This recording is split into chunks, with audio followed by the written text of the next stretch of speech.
अस्सलामुअलैकुम दोस्तों, आज मैं आपके लिए वीडियो लेकर आया हूँ कोई भी इमेज का कैसे सिंपल तरीके से बैकग्राउंड रिमूव कर सकते हैं। तो दोस्तों चलिए शुरू करते हैं। दोस्तों सबसे पहले हमने क्रोम पर जाना है। क्रोम पे गूगल में ये सर्च करना है रिमूव। तो आगे आपके पास कुछ वेबसाइट खुल जाएंगी। तो आपने नीचे स्क्रॉल करना है थोड़ा। तो नीचे सबसे पहली जो वेबसाइट होगी ना, remove.bg, नीचे लिखा भी हुआ है रिमूव बैकग्राउंड फ्रॉम इमेज। आपने सिंपली इस पर प्रेस करना है।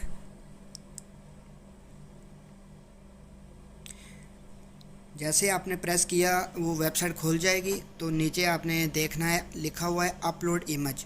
तो आपने कोई भी इमेज सेलेक्ट कर लेनी है जिसका भी आप बैकग्राउंड रिमूव करना चाहते हैं। तो मैं सिंपली ये क्रोम वाले आइकन का करूँगा। तो मैं इस पर प्रेस करता हूँ। तो डन पे ओके करते हैं।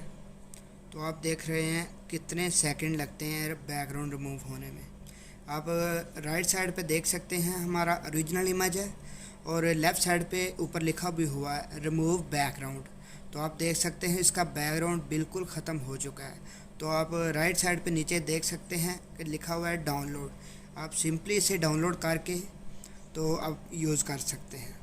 तो ठीक है दोस्तों, मिलते हैं किसी नेक्स्ट वीडियो में। ऐसी ही और मज़ेदार वीडियो मैं आपके लिए लाता रहूँगा।